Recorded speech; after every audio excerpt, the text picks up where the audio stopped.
welcome back. And today's topic is going to be about doing the right thing. Now you may be wondering, how do you come up with a topic like that? As always, God puts these weird little situations in my life, and I have to just sort of take what he gives me and go with it. And I've been watching 13 Hours in Benghazi. And whenever I watch a movie or read a book that I like to try to go online and do some research on it. And do you know those guys, once they, entered that firefight, they didn't have to, what were they going to do? Let their comrades suffer?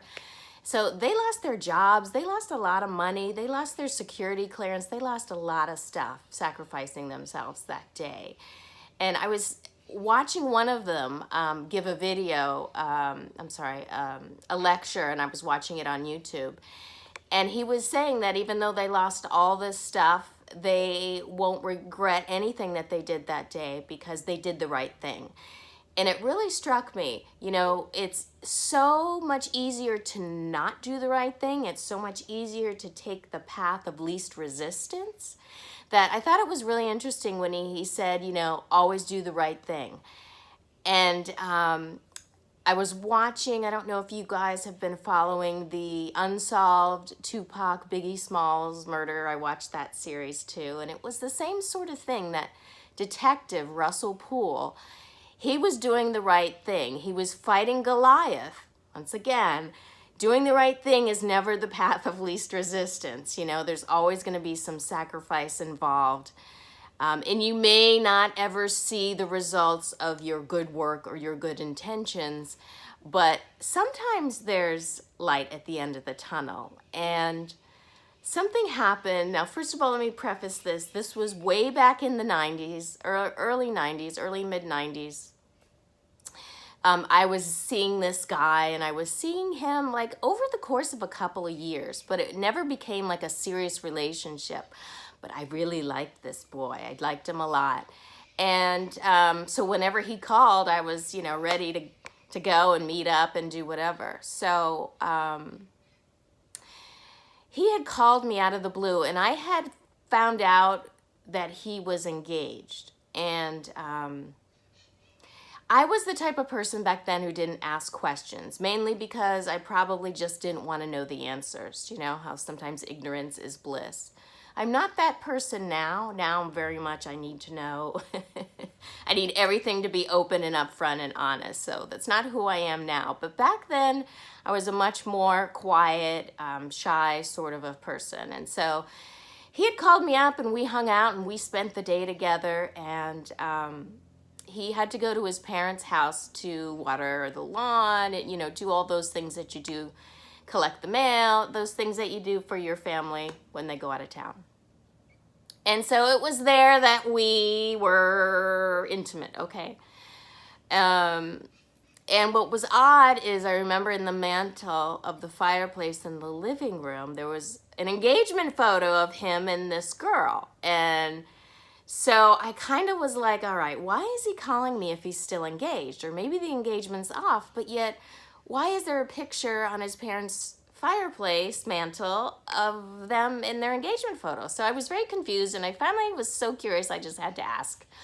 And I said, what is your girl gonna say? And his comment was, what she doesn't know isn't gonna hurt her. And I thought, holy shit, you are not the person I thought you were, because I really believed in my heart, and maybe I wanted to believe in my heart, that they were no longer engaged. But when he said that comment, it just sort of, I saw him in a new light.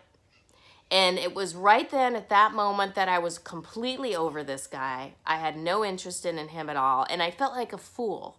I felt like I'd been fooled this whole time, and that I was a complete idiot for buying into it. Well, for me, it's a learning lesson, ask questions, right? But the more I thought about the situation, the more I really felt for this girl that he was engaged to, because he had fooled me for a couple of years. And I don't think they knew each other that long. So she's probably getting the wool pulled over her eyes too. And woman to woman, I just wanted her to know this happened. I wasn't trying to be a vindictive bitch. I wasn't trying to be a mean girl. There was no other reasoning for doing this, okay? But I was sitting and having lunch with a girlfriend in a mall kind of restaurant, and I was telling her the whole sordid story. And I don't know who brought it up, but someone said you should go to the wedding registry and find out her name. And I did, and it was that easy. I found out her name, and I think it had her address there too. And so at the time I was seeing a cop, or I had a cop that was a friend. I don't remember where we were in this relationship, but he got me the phone number. And so I was like, I just want to call her real quick. I don't want to have a conversation. I just want to let her know this happened. Take the information, do with it what you want, but I want you to be aware that this happened because I was fooled too. So I called her, said my piece, hung up the phone, and then she called me right back. I guess this was the days of Star 69. And it was her on the phone with her father. And her father's like, my daughter told me what you said, and we're sitting here, we're planning a wedding, and it's real important that we need to know the truth. Can you provide any proof that this happened? And so I described the parents' house and, what the neighbor and there was out there washing her brand new shiny car. And then inside I said, there was an engagement photo of them on the mantle. And she was also on the line. And when I said that, she shrieked, and I will never forget the sound of the pain in her voice. She shrieked, "Oh my God, it's true." And the father was very nice. He's like, "Well, thank you very much. Appreciate the heads up," or whatever. And so that was that.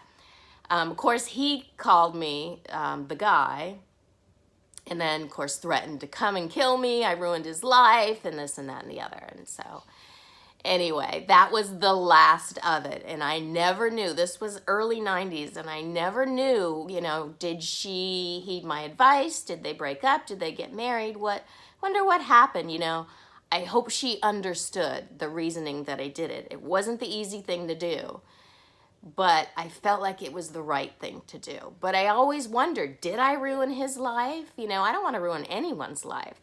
Did I ruin her life? I don't want to ruin anyone's life. I'm not a mean girl. I'm not that kind of person. I'm a lover, not a fighter. So, like 2-3 days ago, I see in my messages a name that looked awfully familiar, and I was like, holy cow. And I read the message, and she had been online looking at everything she could get her hands on about depression, and she came across my depression video, saw the name, it rang a bell, and so she just sort of sent me this cryptic message. If you called me years ago, you know what I'm referring to, then I think that's you, and whatever. And I texted her back and I said, yes, that was me. And we texted for a couple of hours back and forth about what had happened that day and what had happened since then. And it was really, really wonderful because I got closure. I did the right thing. I knew I did the right thing. But when I heard her sadness on the phone, and that her family was all involved in this wedding, and I was really kind of second guessing. Maybe I shouldn't have said anything. I don't know. But the core of me, the heart of me was saying, no, this is the right thing to do. This is girl code. You got to watch out for each other. So years and years and years later, like how many years later? 20-something years later, 30 years later, whatever. We're finally getting the results of it. And the fact is that they did not get married. She did call off the wedding. But he kept pursuing her, and finally 5 years later, I guess they worked through the issue, and they did end up getting married. Gorgeous family, 3 kids. Now, I don't know what's going on right now in their marriage. I didn't get into that. I only talked about, what was happening in the past. But all these years, she still had, what really happened, And so I was able to kind of answer these questions for her, the questions that she had in her mind regarding that. And I hope she can finally put her mind at peace and kind of move on with her life, leave the past in the past. People change. People can change. People can learn from their mistakes. They can see the error in their ways. And I really, truly hope that everything is good with her and she's in a happy marriage and all is well. But I did the right thing, and it took 20, 30 years to kind of get the answers, but I did the right thing, and it was the best thing for her. And I'm so proud of myself that I did that. So I just want you to know that it's never easy to do the right thing. There's always consequences, and sometimes you may not know if what you did made a difference, but you should always do the right thing anyway. It's good for you. And this whole incident gave her closure, and it finally gave me closure, which I didn't know that I needed. But it was really important to me that I got that closure that day. So I was really happy with that. And I thought, wow, what a little miracle it is, really, that all came about. Like, you wouldn't think she would remember my name. I didn't remember her name, to be honest. It was only the last name I saw that I was like, oh, I haven't heard that name in a long time. Anyway, guys, this video is getting way too long. Always do the right thing, always, no matter what the consequences. You'll feel better about yourself, and it'll give you the closure that you need. Thanks for watching. Happy 4th of July, guys. Take care. We'll see you next week.